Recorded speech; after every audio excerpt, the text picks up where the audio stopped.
Hello and welcome to Clay to Canopy, the show where I attempt to make just about everything from the ground up. It is week 8 in my Don't Wake the Dragon series, and I'm still kind of jacked up with my leg and do not want to overdo it. I think everything is just catching up with me. I have been back and forth between what the right medicine is, and in my regular everyday life at work, I do about 13 to 15K steps a day, and on a very tight muscle situation with my leg being jacked up, as I'm walking and moving, it has been helping, but I don't know if I'm just making it worse because I'm overdoing the movement. So I am going to take a break this week from any of the really hardcore physical labor. I'm not going to sand. I'm not going to do any of the applying fiberglass because you have to move quickly with epoxy, even with the slow set stuff. And it's that quick movement and the stress of needing to go that my body cannot handle right now. So I'm going to take on some tasks this week that are a little bit more low key, that still very much so need to be handled. I had the eyeballs, I have been working on those. I have a set of 6 bulbs right now, 3 sets of eyeballs. So the first set, I thought the pupils were too small, so I made the next round larger, and then I got really tired, so I didn't do the third set yet. I left them in the cups. That was, the hell day was that? That had to be Wednesday, right? That was the last day that I worked. Today is Saturday, actually. I'm out here on a Saturday, if you can believe it. Saturday, April 17th. Sorry, April. See? And I am only on ibuprofen, people, but I have lack of sleep, I will say, because the pain wakes me up in the night, so I'm up at 5 a.m. trying to soak, and I'm just kind of spacey. It is September 17th, and it is Saturday. I spent the morning running around looking for some supplies. I'll get to that in a minute. Wednesday to Saturday, several days of those balls sitting on top of the cups, and they were still wet. So I can't really touch them right now. I'm hoping that maybe Monday they'll be dry enough that I can pull them out here and we can take a look at what's going on. I wanted to shine a light through them to see if I can get a glow. They're not dry enough for me to do that, and I'll get paint over whatever the heck I shine into them.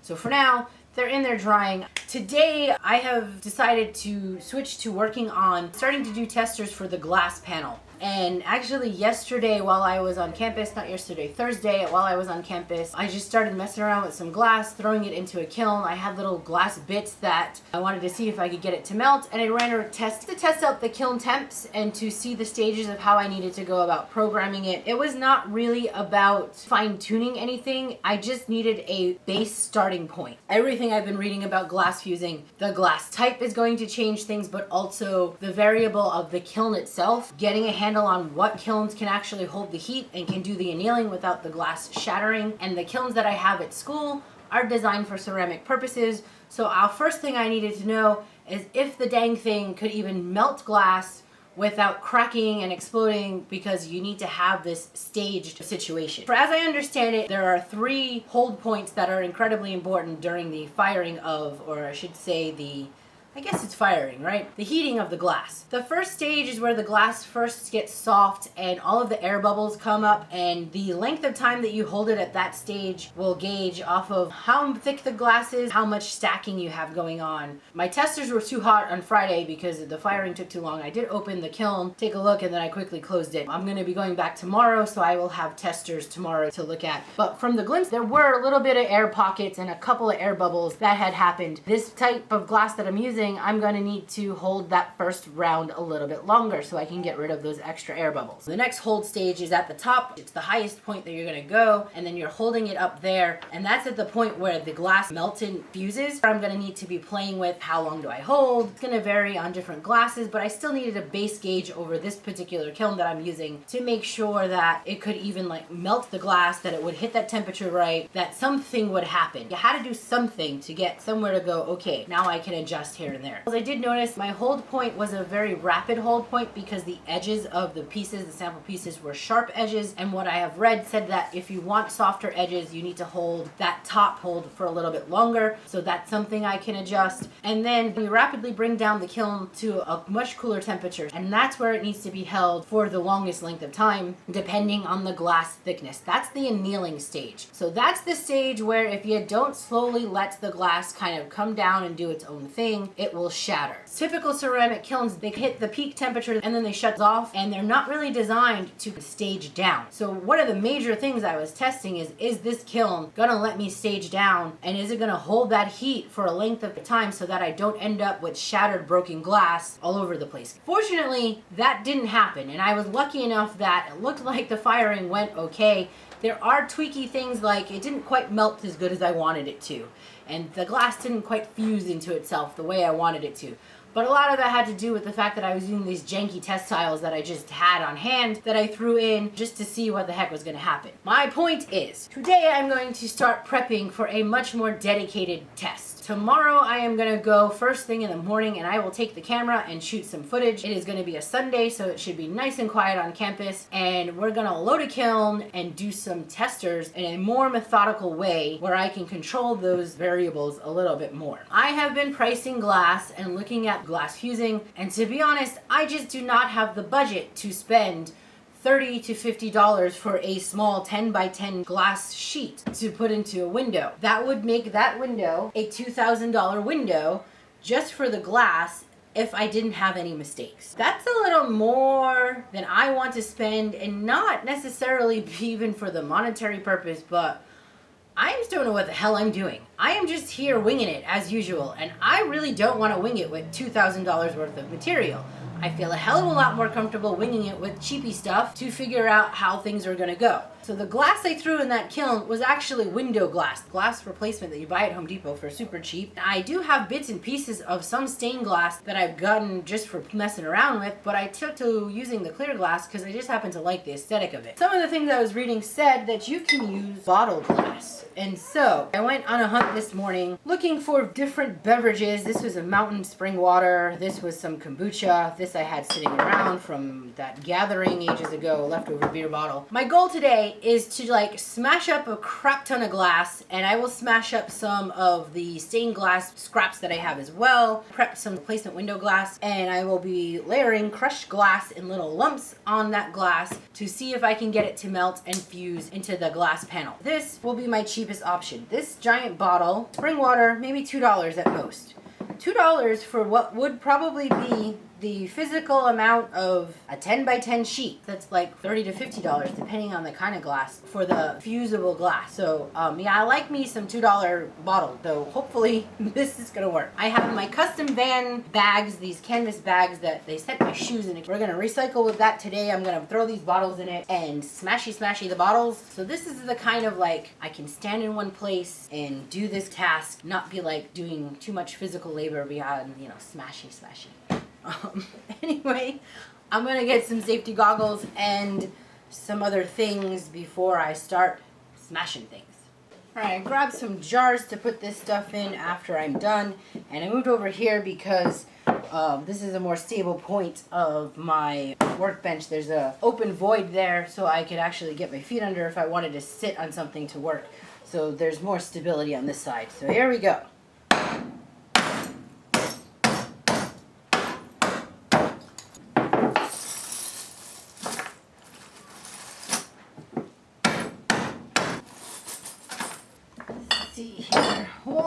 You know what, I'm gonna bump this into a bucket first. Thankfully, Halloween is around the corner, and I will soon be able to find clearance treat buckets for my sculptural needs. I'm running low. Just gonna try and pick out the larger pieces. Maybe need a little extra smashing. Well, this is therapeutic. Yeah.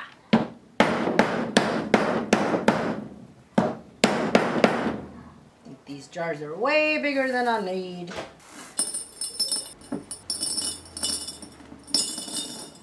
When I moved into this house, there was a giant piece of glass that was like an old glass from somewhere inside of the house that the landlord had taken apart. He had intended on getting rid of it, and I asked him for it. You see, it was like has bits of where it was adhered to something. It since has shattered into many different pieces, and so I've just kind of been storing bits of it in here. I don't have a plan for the blue glass or that brown glass in my overall window. I really just need green and a little bit of yellow. This will probably give me my yellow, but like, I don't do anything halfway. Y'all should know me by now. If I'm gonna do this experiment, I might as well test some other options that I had available in case I want to use it for something else in the future. So I've been prepping away over here. I have a blue bottle that I smashed up, that first green one. This yellow glass, the house glass. I found a plain clear glass jar. The brown bottle. I've snipped off little tiny corners, stained glass bits that I have, and I have the mica powder, the same mica powder that's running through the dragon. Apparently you can fuse mica powder to the glass, so I'm going to be testing that as well. I'm really hoping, really hoping that I love the result of this green glass bottle, that I can run with this, maybe a combination of this and the mica powder. If I can get those two to go, this is going to be my cheapest option, and there are a lot of green circles in this thing. I'm using these bits of stained glass. Now what I've learned is the window glass is a much harder glass, which means it takes a hotter temperature to melt than the stained glass bits. I really would like to avoid the green needing to come from the stained glass. I want to know that it works, and I'll be happy to know that, oh yes, that works, and that's an option for future projects. Maybe not giant windows, right? But I'm hoping for a major success here with the bottle. One of the other things that I was reading said that some of the glasses sometimes are not compatible. To avoid having to do a scientific test, once you get the piece that you have fused together, you put it in the freezer for a couple hours, and if bringing it out of the freezer and letting it rapidly warm up does not crack the glass, then they are compatible. This being window glass, it's kind of thin for my liking, so I have been doubling the glass in the kiln just because I want a little bit of a thicker window, even though technically it is window replacement glass. And then I'm smashing up the clear glass because what I'm hoping is the crackled effect leaves a diffused look, so light still comes through, but there's privacy within the window. Anyway, the last thing I'm doing is to cut up my test sheets because I'm testing everything on this window glass. All of these bits are gonna get piled up onto the sheet glass. I need to cut this up.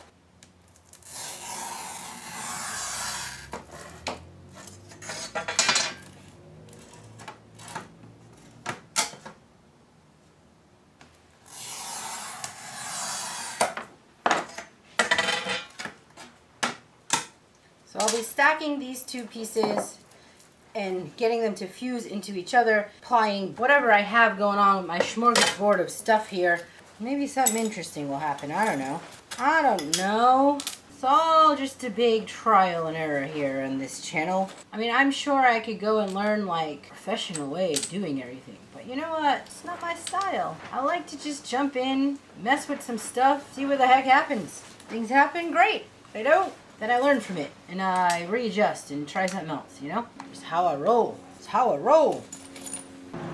Alright, y'all, I'm here on campus, and here are the results of that first round I did. I was just messing with these little bits, and I'll show you what they are in a minute, but it looks like on the cool down, this one here got a little bit of cracking. See if I can pick it up one-handed, because I'm holding the camera. Hang on. There's definitely an air pocket because what I did was I sandwiched two pieces of glass and put those little bits inside, and I got some cracking. I was trying to get a smooth surface over the top of it. It was not cracked when I left it on Friday. Those cracks were not there. This happened in the cool down, or it happened because I kept freaking opening the kiln, few second intervals to try and cool it too much. But I also think that there's like that major air pocket, and I can see it. I think that might have had something to do with the cracking. This one's better. So this one in the back only had that tiny bit of a crack. So I suspect that some of that had to do with the fact that this other piece was close to the door. If I was to do this technique, what I would have to do is fire one plate of glass only, slump the bits that are on top of it into it first, then put another piece on top and let that fuse. This is my colleague, her test sample. She was trying to do a bit of a slumping thing. I did not realize it's recommended to do the slumping and fusing separately. That's my bad. We both kind of were just like, well, I don't know what we're doing. Let's try an experiment. So anyway, I am going to reset this with my new glass. I pumped in this layer of refractory clay. Refractory clay is really high temperature clay, and this is what we call grog. It's ground up bits of clay. It takes a very high temperature to vitrify. I mean, like really high. So I put it in here, made a moat in case I end up with melting too much. The grog will stop the glass from running. This is such a low temp firing compared to ceramics anyway. I also have a double layer of kiln shelf. The white stuff you see is kiln wash or glass, alumina hydrate and kaolin. All right, I'm gonna test this at my 1 layer. This one back here, we're gonna do a close to what I need it to be tester, one of the actual panels. So I'm gonna fill white glass around here, the clear glass, and then I will pull this piece of wood out and fill it with the green glass. Yesterday I was so like spacey, I was just not feeling well. Still not feeling well. My leg is freaking killing me today. For the love of what we do here.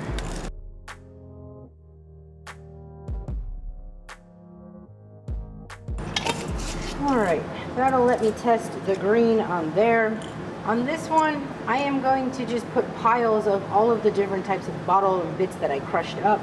And then I also am going to mix in a bit of mica. And this one, since it's going to be 1 layer, I'm going to line up all of those bits of stained glass that I cut.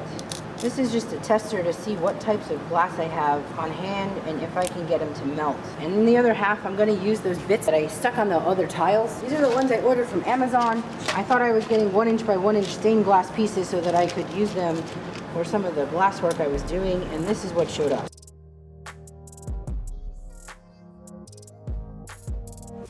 This section I'm going to deal with testing the mica.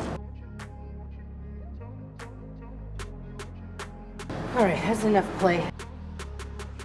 Alright y'all, it is Monday, September 19th. That means the 1st of autumn is right around the corner. In spirit of the 1st of autumn, and to keep with my glass theme and my slow pace of the week, I'm going to be making some glass molds to test out for some glass casting. I had to force myself to think a little bit more of some smaller bits of this dragon, so now my mind is mentally switched to thinking about the interior a little bit, about the home decor. This is the first space that is much more of an intimate space. Up until now, everything I've been doing has pretty much been areas that you could eat at, share a meal, and of course probably make some picnicky type of basket that will go into this. But this is more of a reading nook, meditation space, place to chill, and because of that, the design and the interior is going to be more geared towards a living room, things you'd find on your coffee table, things that you would maybe put out to dress the space. I have some molds that I'm going to be converting into glass molds. Now basically a glass mold is literally just a piece of bisque ceramic. I'm going to make a mold out of these little leaves, and then I found these cool shapes, these Halloween shapes, because I'm going to make them just because. Probably not going to find their way into the dragon, but I'm making molds, so I might as well. Lastly, I have textures. I saw these little ceramic trees. They were like these little tiny ceramic trees, very simplistic shape with textures on them, and then they were stuck in a little piece of log. I really liked the aesthetic, but I want to do that in glass. I'm going to also make press mold out of this and then be making a couple clay cast molds. This of course is only going to be the start of the process in this vlog, because this is, like everything I do here, weeks long process of sorting things out. So today I'm only going to be working on making the molds. I want these to be the actual positive in glass. I'm going to fill them up with plaster, get that shape, and then I can take the plaster bits, press them into the clay to make the mold.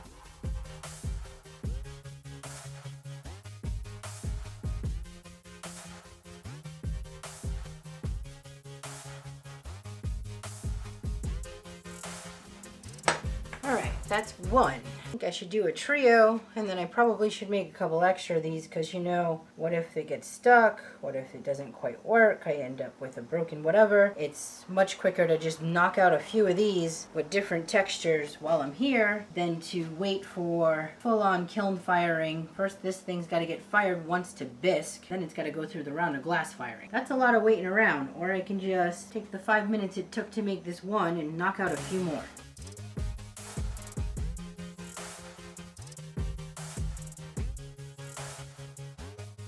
Popped these plaster bits out. They're not quite dry. I'm going to leave them on this mat to finish drying out, but before I do that, I'm going to just trim them a bit. Honestly, this might not even be necessary. I just need to press them into the clay. Never mind. More work than need be. Just want to get them out of here so they can dry a little bit better in the sun.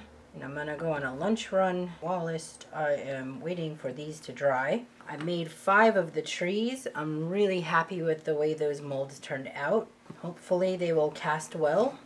These are just me playing because I can't resist, because why not make a bunch of witchy little doodads? I'm not really fond of this witch, I gotta tell ya. Witches don't look this way. Too stereotypical with the whole wart and the long nose. No, I don't got a long nose. I don't look like this. Witches don't look like this. Awful looking. So messed up. Alright, I don't want the plaster mixed with the clay. I'm gonna get this outside. As always, the issue with making work here is I have to get it transported to campus and try and get it all in this one.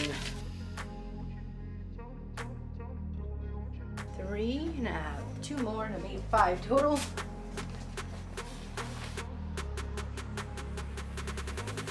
Alright, I'm gonna get these wrapped up. I prefer to transport things in the wet stage and let them finish drying out on campus. It just makes it easier for me. If something breaks, I have the opportunity to fix it when it gets there. Alright, I am running out of steam.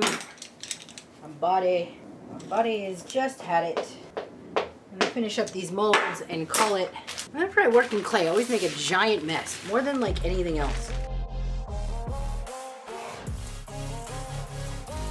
This is it. I am just going to wall up some clay and press a bunch of these and call it. You know, like this looks like the easiest freaking thing possible. It is. It is. It's ridiculously easy. Take these, I'm gonna fire them up, and then I'm gonna pour glass in them. And I'm gonna have little glass bits, and it's gonna be like instant joy.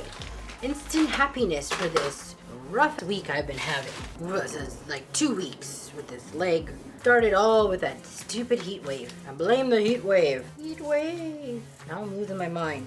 I'm gonna make this witchy hat. Witchy hat. I'm on crystal ball. On to the crystal gazing. Looks like a pot. Yeah, alright. Y'all, I need to pack it up because I am clearly getting goofy because I need to rest. I need to rest. Alright, y'all, I'm gonna pack it in. I will try and get some photographs of whatever happens tomorrow. Alright, y'all, I got some funky and interesting results. The mica burned out, so the mica's a no. The mica just turned to piles of whiteness. I do have some decent fusing. I'm happy with that. I kind of like this crackled glass. I don't know. I need to think about this because at this temp, it held it well. These other bits fanned out nice. I guess it really depends on which beads those were. I have some other tests I want to do first before I make a final decision.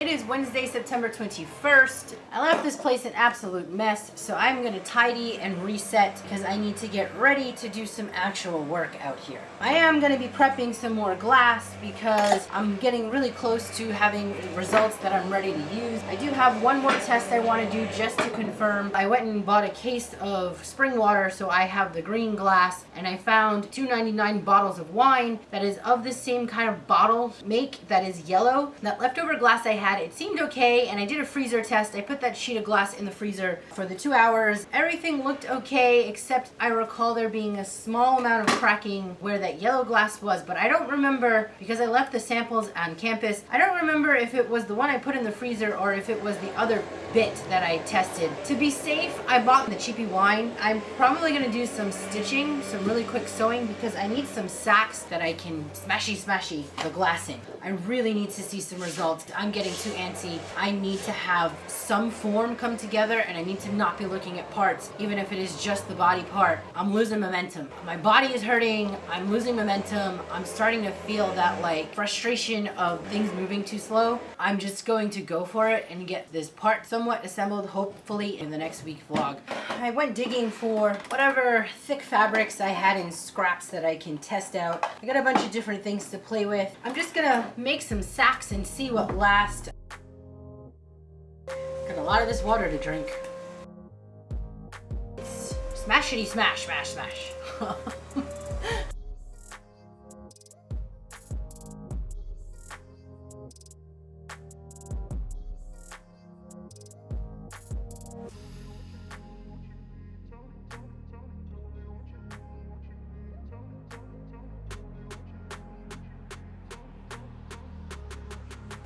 Alright y'all, my smashy bags are done. I made 6 of them. I'm very thankful right now to have something to do on campus that is working towards this project. I spend a lot of time editing in my break times, but I'm better at doing physical things. I go a little crazy doing a lot of the editing, computer stuff. I'm a maker. I'd rather be using my hands to physically make things, be on my feet and doing stuff. I'm not sure if I'm going to be doing the smashing here or if this is something that I can save as a task that I will do on campus. If I am going to do this on campus, I will try and take some footage, but it's difficult for me to film while I'm there. I will clean this mess up and then I'm going to go out there and get some sanding done, suit up and get some sanding done. I'm not going to go crazy with the sand. I'm just getting the high points off and removing any of the excess fiberglass tape that's hanging off the edges.